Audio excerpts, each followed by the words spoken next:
Some years ago, I engaged passage from Charleston, South Carolina to the city of New York upon the fine packet ship Independence under command of Captain Harvey. When I checked the passenger list, I rejoiced to see several of my acquaintances, among them Cornelius Wyatt, a young artist and a close friend.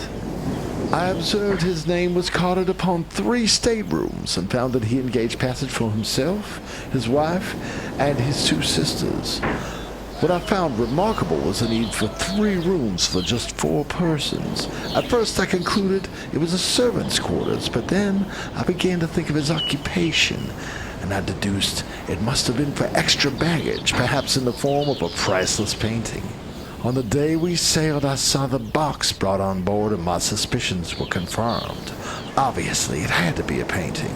It was about 6 feet in length by 2.5 in breadth, but even its entry onto the ship was of some mystery to me, for it was not put into their spare room at all, but into his own cabin. Such mysteries compounded throughout the trip, and now I feel obliged to share with you my tale of the Oblong box.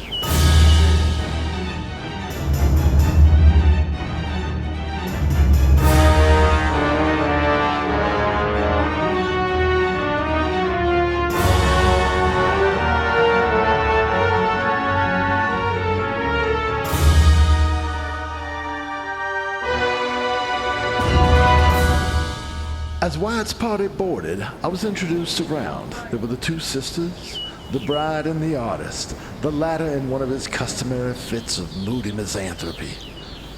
Mrs. Wyatt was veiled, but when she removed the veil, she astonished me, for she was decidedly plain, if not positively ugly. Once we set out to sea, for the first few days we had fine weather. Mrs. Wyatt mingled with the others on board, but Wyatt himself kept entirely to himself, locked within his room. Mrs. Wyatt amused us all very much, and I say amused, but I scarcely know how to explain myself. The truth is, she was laughed at and not with. The men on board, being gentlemen, said little about her, but the ladies pronounced her a good-hearted thing, rather indifferent-looking, totally uneducated, and decidedly vulgar. I could not imagine how a man like Wyatt, an artist, so sensitive to beauty, could marry someone so grotesque in both appearance and manner. After a few days, Wyatt finally emerged from his cabin and spoke with me.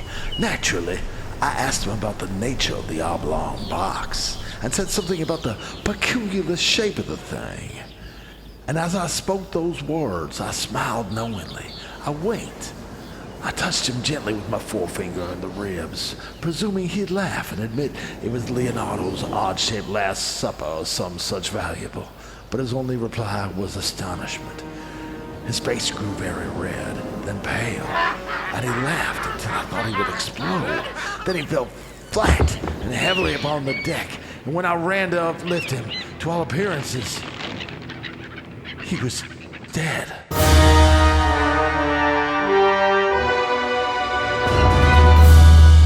My God, Wyatt, are you all right? Leave me alone! Leave me alone, I beg of you! Why did you become so upset? I only inquired after your painting. But Wyatt said nothing. He just went back to his stateroom, and then I didn't see him for days. But that night, I saw something very curious to explain the extra room. I saw Mrs. Wyatt enter it just before midnight. So I crept up to Wyatt's door and heard him from within. First, there was a sound of a mallet and a chisel. Obviously, he was opening the oblong box. Then I heard sobbing and murmuring. On and on it lasted until daybreak. The next night, I observed the same thing, and on this occasion, my curiosity now fully peaked into a feverish pitch. I peeked through the keyhole to see Wyatt in convulsive agony over what I could not see, but he was bent over the box in convulsions. The next day, the seas turned rough, and a gale enveloped us. Then a hurricane, which split us to ribbons, tossing us right hopelessly. We weathered the storm for 24 hours. We lost 3 men, and we're about to give ourselves up to God when the mizzen cast in a heavy lurch to the wind crashed down upon the deck, practically toppling us upon our side. We held, and the gale held as well. We attempted to lighten our load by throwing overboard as much of the cargo that could be reached, but she was leaking, and water was gushing in furiously into the hold. At sundown, the gale lasted diminished in violence, and as the sea went down with us, we still entertained hopes of saving ourselves, thankfully aided by a full moon. We launched a longboat and crowded everyone onto it. It was a mystery it did not swamp the second it touched water. No sooner had we pushed ourselves away from the sinking ship than Wyatt seemed to awake from a trance and jumped up, screaming. He almost capsized us. I must go back! I must go back! You hear me? Back! No! Are you mad, Wyatt? Sit down, for God's sake! Sit down! The box, I say! Captain Hardy, you cannot, you must not refuse me! It's way too be but a trifle! It is nothing, a mere nothing! By the mother who bore you for the love of heaven! By your hope of salvation, I implore you to come back for the box! The captain, though just for a moment, seemed touched by the artist's earnest appeal, but he quickly regained his composure. Mr. Wyatt, ye are mad. I cannot listen to you. Sit down, I say. I don't swamped about it. Stay. Oh, hold it. Jesus, Wyatt. Wyatt, damn it, Wyatt. But Wyatt indeed sprang from the boat and returned to the ship. Even as the storm raged all around me, I could still make him out through the tumult. I watched him enter his cabin and re-emerge dragging the box.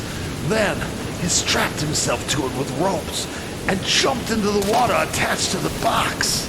My God, he's sunk! But how? The box was made of wood. Why would it not float? They will rise soon enough, but not till the salt melts. And the captain would say no more, out of respect for the wife and sisters of the deceased on board. After 4 days of intense distress, we finally landed, and I began to think I would never learn what was in that oblong box. A month later, I ran across Captain Hardy, and as we lunched, he told me the story of the box. The woman ye knew as Mrs. Wyatt was not. She was only a servant playing the role. The day of the voyage, Wyatt's wife died. She was indeed lovely, a beautiful woman. Wyatt was frantic with grief, but circumstances forbade putting off his New York trip. Now, as you know, no passenger would have traveled upon my ship knowing a corpse was aboard. Thus, she was concealed within the box, her coffin. The captain explained that he had packaged the corpse with a quantity of salt to prevent its decomposition, and thus the simple mystery of the oblong box was at last explained. My own mistake was the problem.